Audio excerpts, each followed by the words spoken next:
Hello students, welcome. Welcome. Okay, so students, मैं साइली आपका परिवर्तन द लर्निंग ऐप में आपका स्वागत करती हूँ। ओके, सो स्टूडेंट्स, आज हम चैप्टर 4 केमिस्ट्री का केमिकल थर्मोडायनामिक्स का सॉल्यूशन देखने वाले हैं। सो स्टूडेंट्स, आपको एक दिख रहा होगा, यहाँ पे एक पीडीएफ दिख रही होगी, यहाँ पे आपको सभी आंसर दिख रहे हैं, है ना। सो स्टूडेंट्स, अभी आपको एक क्वेश्चन आ रहा होगा कि how I will get this answer PDF, इस आंसर की पीडीएफ मुझे कहाँ पे मिलेगी।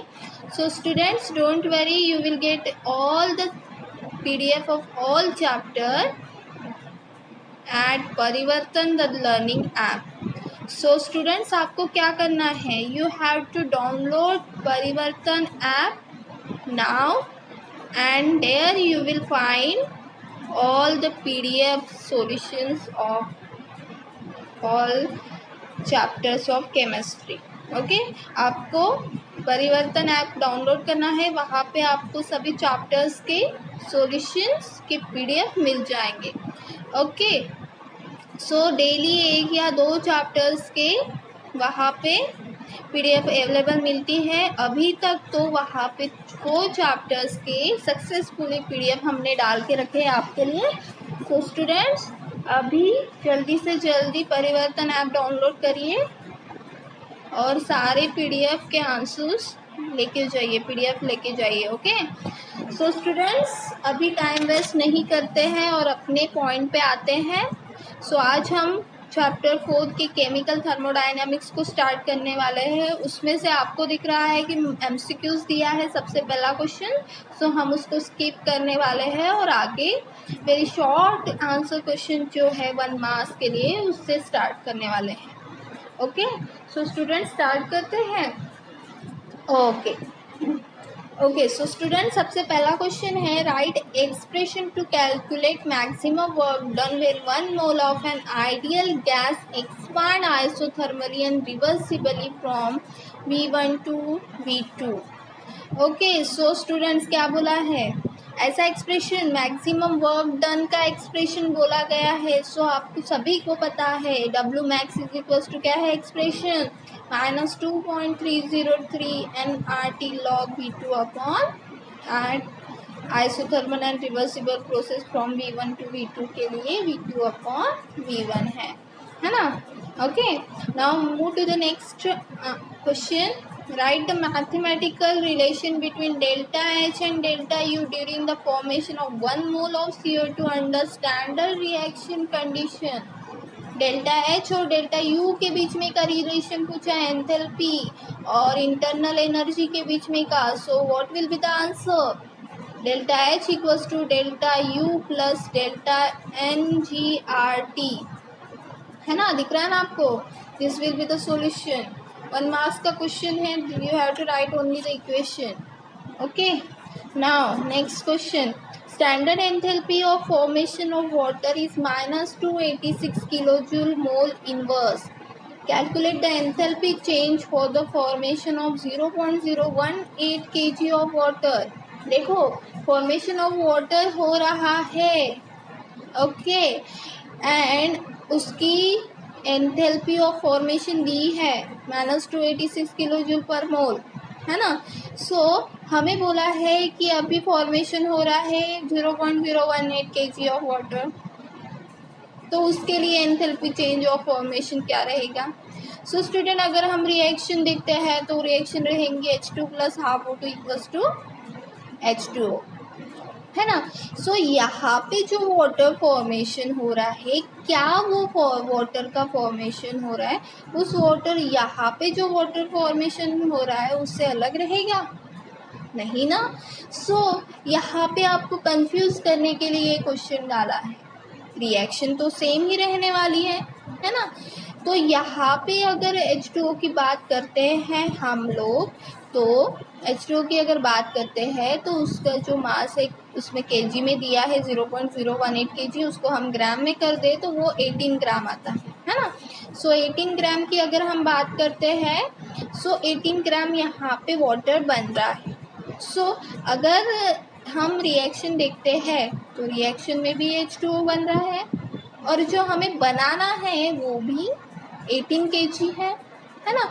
जो बना हुआ है ऑलरेडी वो भी 18 kg बना है, और जो बनाना है वो भी 18 ग्राम बनाना है, और जो बना है ऑलरेडी वो भी 18 ग्राम है।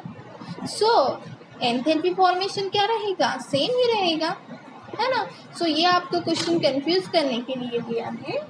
So enthalpy formation will be -286 kilojoule per mole. Okay, so student, move to the next point. Next question, write the expression for the first law of thermodynamics for isothermal process. Again same, isothermal process के लिए क्या होता है, internal energy zero होती है ना। Internal energy zero रहती है, तो जो हमारा इक्वेशन है delta U equals to Q plus W, उसमें जो U रहेगा वो ज़ीरो हो जाएगा। So what will be the answer, Q plus W हो जाएगा, है ना। सो W इक्वल्स टू क्या हो जाएगा, -Q, या फिर आप बोल सकते हैं Q इक्वल्स टू -W, है ना। So this will be the answer. यहाँ पे देखो हमने आपके लिए बहुत अच्छी तरीके से प्रेजेंट किया है। Okay, now move to the next point, what is the sign convention when work is done on the system by the surrounding. ये जो यहाँ पे ऑन द सिस्टम बोला है ये बहुत ही इम्पॉर्टेंट है। आपको पता है स्टूडेंट, जब work done on the system होता है तो वो पॉजिटिव होता है, और बाय द सिस्टम होता है तब वो निगेटिव होता है। सो what will be the answer, positive. Okay, now next question, write the expression showing relation between enthalpy changes and internal energy changes for gaseous phase reaction। तो सेम ही delta H equals to delta U plus delta NG RT रहेगा, है ना। Expression same रहेगा। Okay, now move to the next question, calculate the enthalpy of formation, delta H formation करना है, और if the bond enthalpy of H2Cl2 HCl दिया हुआ है, सभी की बॉन्ड एंथैल्पीज दी हुई है ना। सो आपको डेल्टा H फॉर्मेशन करना है। नाउ इसके किसका फॉर्मेशन हो रहा है, HCl का फॉर्मेशन हो रहा है ना। सो HCl का फॉर्मेशन हो रहा है तो रिएक्शन कैसे होगी, half H2 half Cl2 give rise to HCl, है ना। सो डेल्टा H फॉर्मेशन क्या होता है, bond in summation of bond energy of reactant minus summation of bond energy of product, है ना। सो यहाँ पे फटाफट से वैल्यूज पुट कर दीजिए। देखो रिएक्टेंट कौन है, हाफ H2 है, हाफ को मत भूलना, और हाफ Cl2 है। So half H2 plus half Cl2 की एडिशन हो जाएगी, और उसमें से जो प्रोडक्ट है कौन है, HCl, वो माइनस हो जाएगा। सो कुछ भी नहीं करना है, बहुत ही ज़्यादा सिंपल है। चलो जल्दी से यहाँ पे वैल्यूज पुट कर दीजिए। हाफ H2 की वैल्यू कितनी है, H2 के लिए देखो 434 बोला गया है। सो यहाँ पे मैंने 434 पुट किया है। फिर क्या बोला है, हाफ Cl2 के लिए कितना वैल्यू है, 242, है ना। सो मैंने 242 पुट कर दिया है, और माइनस प्रोडक्ट के लिए HCl के कितना बोला है, 431। सो 431 पुट किया है, you will get the answer -93 kilojoule per mole. Okay, so calculate it. Okay, now next question पे मूव होते हैं। Now short question answer type 1, ये 2 मार्क्स के लिए है। सो यहाँ पे आपको क्वेश्चन पूछा गया है, define the terms standard enthalpy of combustion and standard enthalpy of sublimation. So student, सबसे पहले बताइए स्टैंडर्ड एंथैल्पी ऑफ कंबशन होता क्या है। क्या होता है कंबशन में, 1 मोल ऑफ सब्सटेंस क्या होता है, 1 मोल ऑफ जो सब्सटेंस होता है वो कंप्लीटली ऑक्सीडाइज हो जाता है ना। सो सिंपल है डेफिनेशन, यहाँ पे मैंने आपके लिए अच्छे से प्रेजेंट किया है। Is the standard enthalpy of combustion of substance is the standard enthalpy change accompanying a reaction in which 1 mole of substance in its standard state is completely oxidized. completely oxidize होगा तब हम उसको बोलेंगे standard enthalpy of combustion. Okay, now move to the next, enthalpy of sublimation. Sublimation means क्या होता है? Again same, sublimation means क्या होता है? 1 mole of solid get directly, को किसकी बात कर रही हूँ? 1 mole of solid get directly convert into gas, या फिर वेपर भी बोल सकते. Get converted into directly vapour में कन्वर्ट हो जाएगा एट कांस्टेंट टेम्परेचर. टेम्परेचर और प्रेशर कैसे रहेगा? कांस्टेंट रहेगा, तब हम उसको बोलेंगे एंथैल्पी ऑफ सब्लिमेशन. आपको पता है ना सब्लिमेशन प्रोसेस, हमने 11th स्टैंडर्ड में पढ़ा है. सब्लिमेशन प्रोसेस क्या होती है? जिसमें solid directly get converted into gas, है ना, लिक्विड में कन्वर्ट ना होके सीधे गैस में कन्वर्ट हो जाता है. इसका एग्जांपल क्या है? नैप्थेलिन, है ना. सो ये होती है सब्लिमेशन प्रोसेस. और यहाँ पे हमने स्टैंडर्ड एंथैल्पी ऑफ सब्लिमेशन देखा है. Okay, now move to the next question, that is the state and explain Hess's law of constant heat of summation. Okay, so Hess's law क्या कहता है हमारा? हिज लॉ क्या कहता है? Enthalpy change for the reaction. जो enthalpy change होती है रिएक्शन के लिए, वो समेशन डेल्टा एच जो होता है वो क्या होता है? Sum of the H1 enthalpies of H2 and so on, ऐसे से होता है. So this is the Hess law. और इसको हमने बहुत अच्छी तरह से आपके बुक में, टेक्स्ट बुक में बहुत अच्छी तरह से उसको एक्सप्लेन किया है with giving one example. Okay, so ये एग्जाम्पल देके आपको बहुत अच्छी तरीके से वहाँ पे आपको समझा दिया गया है. So I have taken notes from there only. सो आप इसका आंसर यहाँ पे आपको मिल जाएगा. Okay, now next question, write features of reversible process. Reversible process के फीचर्स लिखना है. सो सबसे पहला क्वेश्चन है, what is mean by reversible process. Reversible process क्या होती है? जो प्रोसेस रिटर्न बैक होती है. कैसे? सिस्टम एंड सराउंडिंग अपने ओरिजिनल स्टेट में आ जाते हैं. ओरिजिनल स्टेट में बोल सकते हैं या फिर इनिशियल स्टेट में आ जाते हैं, उसको हम बोलते हैं रिवर्सिबल प्रोसेस. सो यहाँ पे हमने रिवर्सिबल प्रोसेस को बहुत अच्छी तरीके से डिफाइन किया है. देखो, if the process can return back in a such a way that both the system and surrounding return to their original state with no change anywhere else in the universe, है ना. सो इसका इस question में हमें पूछा गया है what is the features पूछे गए हैं. सो फीचर्स विल बी, क्या बोला है? फीचर्स क्या? देखो लास्ट पैरा में हमने लिखा है. फीचर्स क्या बोला है? An important feature of the reversible process that depending on the process it represent the maximum work that can be extracted in going from one state to another. Maximum work done कितना हुआ है एक state से दूसरे state में जाने के लिए, है ना. सो मैक्सिमम वर्क कितना डन हुआ है, या फिर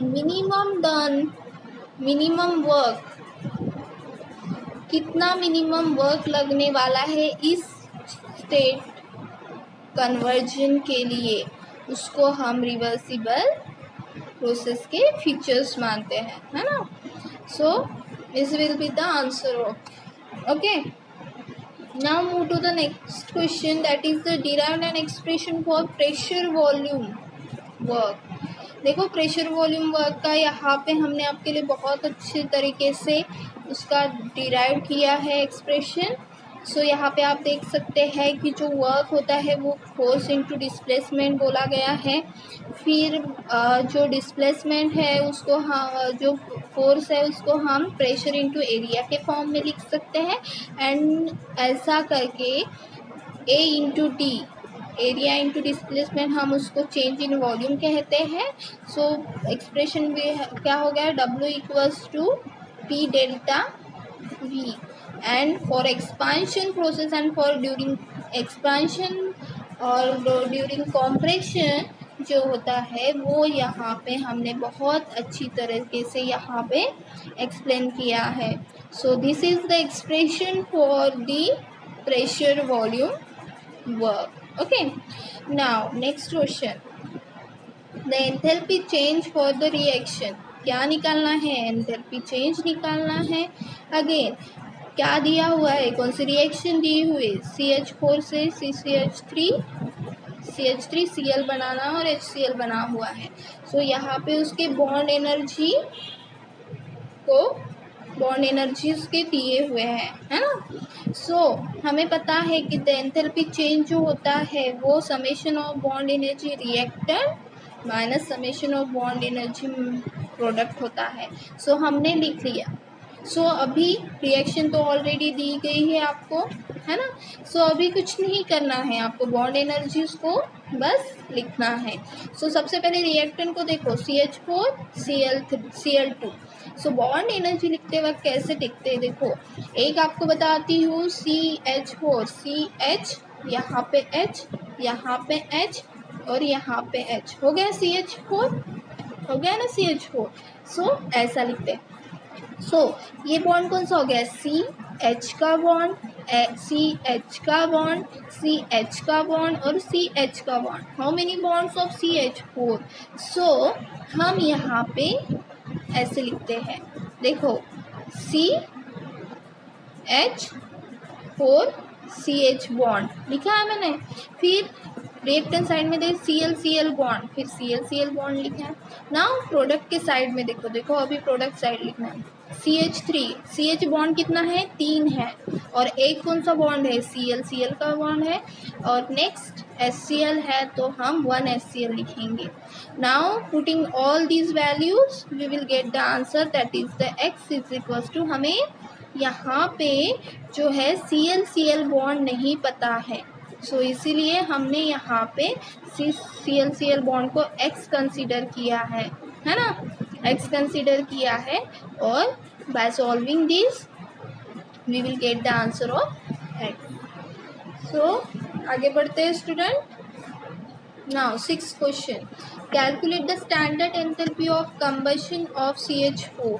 देखो कंबशन ऑफ CH4 बोला है. Combustion means in the reaction which is carried out in the presence of oxygen, है ना. तो फिर CH4 का O2 के साथ रिएक्शन लिख लो और we will get the CO2 and twice H2 मिल जाएगा. ओके, सो इसका बोला है standard enthalpy of combustion find करना है. तो सेम प्रोडक्ट माइनस रिएक्टेंट लिखना है ना. सो प्रोडक्ट का कितना दिया है? प्रोडक्ट कौन है? CO2 H2O.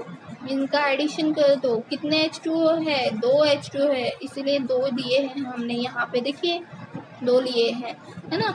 माइनस रिएक्टेंट कौन है? CH4, तो माइनस CH4.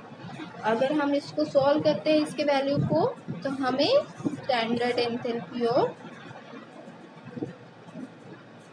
कंबशन मिल जाएगा. Okay, now move to the next question, that is the short answer type 2.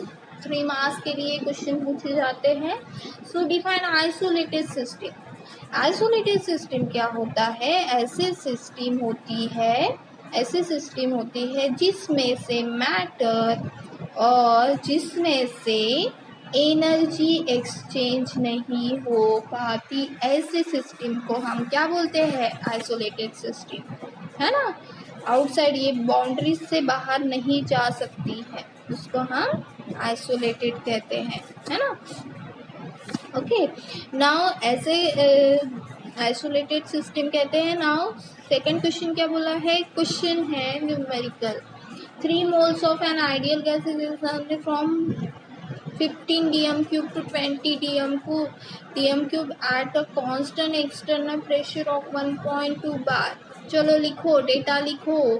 क्या बोला है? V1 कितना होगा? 15 dm³. V2 कितना होगा? 20 dm³. प्रेशर दिया है एक्सटर्नल प्रेशर 1.2 बार, है ना. सो लिखो कौन सा और क्या कैलकुलेट करना है? Work done in joules. So लिख लिया हमने formula W equals to -P external into delta V. चलो वैल्यूज पुट करो, -1/2 20 -15, सो ये हो गया आंसर 1 -1.2 × 5 DM³ पर बार। इस DM³ पर बार को जूल में कन्वर्ट करना है, सो इंटू 10⁻², सो वो हो जाएगा जूल में convert. So answer will be 600 -600 joule. Okay, now move to the next question, that is the define enthalpy of fusion, derive the expression for the maximum work। Fusion क्या होता है? Fusion क्या होता है? 1 mole of solid get converted into liquid without change in temperature और pressure जो है constant रहेगा, इसको हम एंथैल्पी ऑफ फ्यूजन कहेंगे। ओके, नाउ इसका क्या derived expression for maximum work. Maximum work के लिए एक्सप्रेशन बोला है, डब्ल्यू मैक्स के लिए एक्सप्रेशन बोला गया है ना। सो देखिए यहाँ पे मैंने आपके लिए बहुत अच्छे तरीके से इसको एक्सप्लेन किया है, तो ये आपको सभी पीडीएफ जो है और इक्वेशन क्या है, W = -2.302 nRT P1/P2। Okay, so ये जो एक्सप्रेशन है, ये जो पीडीएफ है, ये आपको पीडीएफ अवेलेबल मिलेंगी परिवर्तन द लर्निंग ऐप पे। सो स्टूडेंट आपको अच्छी तरीके से यहाँ पे मैंने आपके लिए प्रेजेंट किया है। So you have to do only, you have to download the app now and आपको ये सारे फॉर्मेट एकदम सिंपल फॉर्म में आपको मिल जाएंगे। सो this will be the your expression. इसको हमने बहुत अच्छी तरीके से आपके लिए इसको डिफाइन किया है। Okay, now move to the next question. क्या बोला है, derive the expression, write the relationship between isochoric process. देखो स्टूडेंट्स, यहाँ पे कोई किसके बीच में रिलेशनशिप निकालना है, इसके बारे में कुछ भी नहीं दिया हुआ है ना। सो हम इसको बोलते हैं डेटा इज इनएडिक्वेट। ओके, अगर क्वेश्चन आता है ऐसा ही तो आपको लिखना है। ओके, नाउ चलो कहाँ पे आ गए हम लोग। ओके, नाउ नेक्स्ट क्वेश्चन क्या बोलता है, define standard enthalpy of formation. Standard enthalpy of formation क्या होता है, जब 1 मोल ऑफ प्योर सॉलिड जो होता है, प्योर सॉलिड ये फॉर्म होता है फ्रॉम इट्स एलिमेंट्स। ये 1 mole of pure solid form होता है from its element at standard state. दोनों भी कैसे रहते हैं, स्टैंडर्ड स्टेट में होते हैं। तब जो फॉर्मेशन होता है 1 मोल ऑफ प्योर सॉलिड का, उसको हम स्टैंडर्ड एंथैल्पी ऑफ फॉर्मेशन कहते हैं। ओके, सो यहाँ पे मैंने आपके लिए बहुत अच्छी तरीके से स्टैंडर्ड एंथैल्पी ऑफ फॉर्मेशन को डिफाइन किया हुआ है। ओके, सो देखिए स्टैंडर्ड एंथैल्पी आपके टेक्स्ट बुक से ही लिया है, ये क्वेश्चन मैंने बहुत अच्छी तरीके से आपको ये दिया है। ओके, नाउ नेक्स्ट क्वेश्चन क्या बोलता है, 0.022 kg of CO2 is compress isothermally reversibly from initial pressure. देखो इनिशियल प्रेशर दिया हुआ है 1000 kPa। when the work done obtained is 1200 joule, calculate the final pressure। so final pressure calculate करना है, so work done का formula लगाना पड़ेगा, W = -2.303 log to the base nRT log to the base 10 P1/P2 है ना। सो यहाँ पे जो मास केजी में दिया है उसको ग्राम में कन्वर्ट कर लो, प्रेशर दिया है केपीए में, डब्ल्यू मैक्स दिया है 1200 जूल, P2 हमें निकालना है। सो यहाँ पे N की वैल्यू मिसिंग है, सो what will be the N, कौन सा प्रोडक्ट फॉर्म हो रहा है ना, कौन सा प्रोडक्ट फॉर्म हो रहा है, देखो CO2। सो CO2 के लिए हमारा N की वैल्यू क्या रहेगी, 12 plus carbon plus 2 × 16, so 44 will be the value of N। So अब हम इसमें पुट करेंगे इस फॉर्मूला में, so we will get the answer that is the 263.4 kPa। Solve करके देखिए, क्रॉस चेक करके देखिए students. Okay, so next question, enthalpy of vaporization and standard enthalpy of combustion. Enthalpy of vaporization क्या होता है? क्या होता है vaporization? It is enthalpy change accompanying the vaporization of, किसका वेपराइजेशन होता है? 1 mole of the liquid without changing its temperature at constant pressure. 1 mole of liquid का जब वेपराइजेशन होता है, उसके टेम्परेचर और प्रेशर को विदाउट चेंज किए हुए, तब उसको हम एंथैल्पी ऑफ वेपराइजेशन कहते हैं। Okay, now move to the next, that is the standard enthalpy of combustion। क्या बोला है? Standard enthalpy of combustion. अभी हमने स्टैंडर्ड एंथैल्पी ऑफ कंबशन देखा था, है ना? So write here that definition only.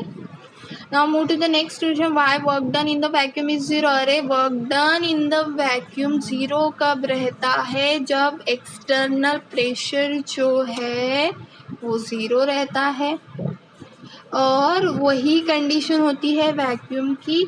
और पिस्टन के लिए, पिस्टन जब there is nothing for the piston to push again, जब कोई प्रेशर ही नहीं होगा तो वर्क डन कैसे होगा, है ना? सो एक्सटर्नल प्रेशर ही अगर ज़ीरो है, in case of the vacuum क्या होता है? एक्सटर्नल प्रेशर ज़ीरो हो जाएगा, तब वर्क डन भी कैसे हो जाएगा? ज़ीरो हो जाएगा। Okay, now move to the next question, that is a long answer question, 4 marks के लिए पूछे गए हैं। Again enthalpy of atomization. Atomization क्या होता है? क्या होता है? Dissolution of 1 mole of gaseous substance into atom। 1 mole of the gaseous substance जो होते हैं, गैसियस की बात कर रहे हैं, इनटू किस में होता है? एटम में हो जाना, उस प्रोसेस को हम एंथैल्पी ऑफ एटमाइजेशन कहते हैं। सो यहाँ पे मैंने आपके लिए अच्छे से एक्सप्लेन किया है। The enthalpy change accompanying the dissociation of 1 mole of gaseous substance into atoms is the enthalpy of atomization. Okay, now next क्या पूछा है? Extensive property. एक्सटेंसिव प्रॉपर्टी तो आपको पता ही है क्या होती है? Depend on the amount of matter, है ना? सो ऐसी प्रॉपर्टी जो डिपेंड करती है अमाउंट, मैटर का अमाउंट कितना है उस पर डिपेंड करते हैं, उस रिएक्शन, उस प्रॉपर्टी को हम एक्सटेंसिव प्रॉपर्टी कहते हैं। So mass, volume are the example of extensive property, है ना? सो एक्सटेंसिव इसको डिफाइन करना था। ओके, नाउ देखो, इसको मैंने आपके लिए एक्सप्लेन कर दिया है। Calculate the standard enthalpy of formation. देखो, स्टैंडर्ड एंथैल्पी ऑफ फॉर्मेशन के लिए मैंने इक्वेशन लिया, इक्वेशन 2 लेना है। सी इक्वेशन 2 देखो यहाँ पे मैंने दिखा है 2, इक्वेशन 2 + 2 इंटू इक्वेशन 3। सो क्या लेना है? 2 कार्बन चाहिए मुझे, फिर कौन चाहिए? देखो 2 इंटू H2, है ना? रिएक्शन क्या हो जाएगी? देखो आप रिएक्शन को और बताओ मुझे क्या हो जाएगी रिएक्शन। तो कार्बन हो जाएगा 2 into H2 plus half O2 हो जाएगा, जब तब हमें CH3OH मिलेगा, है ना? तो इसको मैं यहाँ पे लिख लूँ, देखो बताती हूँ आपको। तो ये हमें देखो यहाँ पे ही मैंने लिखा है, लिखने की ज़रूरत ही नहीं है। देखो 2 इक्वेशन 2 इंटू H2, क्योंकि 2 H2 चाहिए इसीलिए यहाँ पे जो है H2 दिया है, तो थर्ड इक्वेशन मुझे 2 H2 चाहिए, यहाँ पे थर्ड इक्वेशन को 2 से मल्टीप्लाई करना पड़ेगा, फिर -1 मीन्स जो फर्स्ट इक्वेशन है उसको माइनस करना पड़ेगा। We will get the equation as this, है ना? सो फटाफट से वैल्यूज पुट करिए सभी। उनके डेल्टा एच की वैल्यू दी है, स्टैंडर्ड एंथैल्पी ऑफ फॉर्मेशन की फटाफट वैल्यूज पुट करिए and after putting the value we will get the answer. Reactant minus product करना है, वैसे ही करना है. So we will get the answer -239 kilojoule per mole. Okay, now next move to the next question, that is a bond enthalpy and enthalpy of ionization. So bond enthalpy क्या होता है?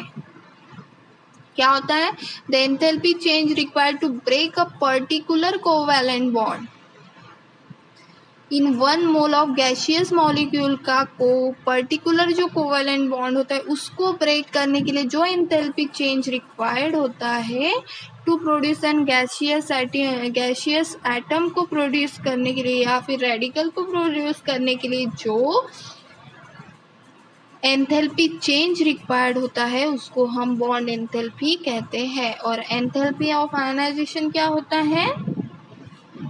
Removal of electrons, है ना, from 1 mole of the gas, उसको हम कहते हैं enthalpy of ionization. Okay, so this is the only definition. आपको सभी डेफिनेशन आपकी टेक्स्ट बुक में मिल जाएंगे, वहीं से मैंने ये डेफिनेशंस ली है, पर बाकी कुछ मटेरियल मैंने अपने नॉलेज से लिए. ओके, नाउ नेक्स्ट क्वेश्चन जो है, how much heat is evolve when 12 gram of CO react with NO2. देखो रिएक्शन दिया है, CO क्या बोला है, रिएक्शन दी है, CO बोला है ना. CO कितना लगेगा? CO जब इतना इसके साथ NO2 के साथ रिएक्ट होता है तो इतनी एनर्जी मिलती है ना. सो अगर 12 ग्राम ऑफ CO रिएक्ट होगा NO2 के साथ तो कितनी डेल्टा H की वैल्यू मिलेगी? सो सीधा सीधा क्या है, क्रॉस मल्टीप्लिकेशन से सॉल्व कर दो. जब मेरा 4 ग्राम CO था इंटू 28 मॉलिक्यूलर वेट, है ना, सो मुझे मिला -1200. इतना एनर्जी किलोजूल, इतनी एनर्जी मिली. अभी मुझे क्या बोला है कि 12 ग्राम CO अगर रिएक्ट होता है तो मुझे कितनी एनर्जी मिलेगी, है ना. So I will taken here x. So cross multiplication करिए, you will get the answer that is 128.57 kilojoule. Okay, now Hess law के एप्लीकेशन बोला है. फिर हेज लॉ के एप्लीकेशन को calculate is use to calculate the enthalpy change for the reaction with their enthalpies being not known experimentally. ये उसका application हो गया. एंथैल्पी चेंज कैलकुलेशन के लिए हेज लॉ इम्पोर्टेंट होता है ना. एंथैल्पी चेंज ही कैलकुलेट करते हैं ना हम लोग हेज लॉ में. ओके, सो नाउ अभी बोला है कि this process is thermochemical equation. ये रिएक्शन जो रिप्रेजेंट की हुई है ये रिएक्शन थर्मोकेमिकल इक्वेशन है कि नहीं. So what is the requirement for the thermochemical reaction? Thermochemical reaction के लिए रिक्वायरमेंट क्या होती है कि वो रिएक्शन में डेल्टा H की वैल्यू दी होनी चाहिए. वो डेल्टा H की वैल्यू दी है तो वो एक्सोथर्मिक रिएक्शन है कि एंडोथर्मिक रिएक्शन है वो प्रेजेंट करना चाहिए. यहाँ पे निगेटिव दिया है, means this is exothermic reaction, है ना. सो यहाँ पे ये रिप्रेजेंट किया है. प्रॉपर जो रिएक्शन दी हुई है उसके जो स्टेट्स है वो लिखे होने चाहिए, गैस गैस गैस यस लिखे हैं. और मेनली दिस रिएक्शन बैलेंस होनी चाहिए. सो ये रिएक्शन ऑलमोस्ट बैलेंस है, ऑलमोस्ट मीन बैलेंस है. सो this is the example. Yes, the above reaction is the